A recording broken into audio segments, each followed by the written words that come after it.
Well, it's practically picnic season, and that means it's time for some fun salads. I learned about this Mexican macaroni salad and thought I better give it a try. Let's do it! Let's start by cooking up 8 ounces of elbow macaroni.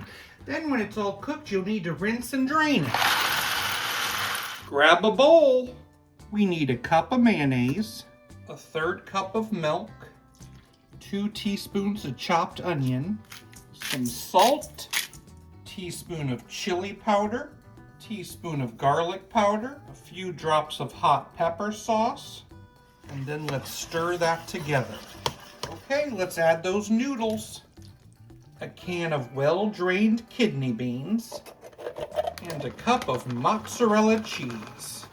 Toss to coat.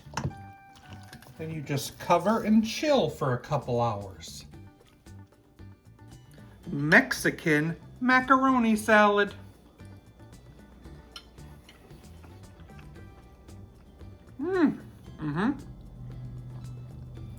It is a tasty salad.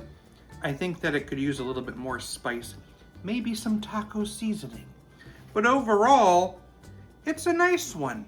Great for the picnic. I think I'll give it a 6.2 out of 10. I did add some taco seasoning and a little bit more hot sauce, and now it's a 7.4. What kind of music does a chiropractor listen to? Hip hop.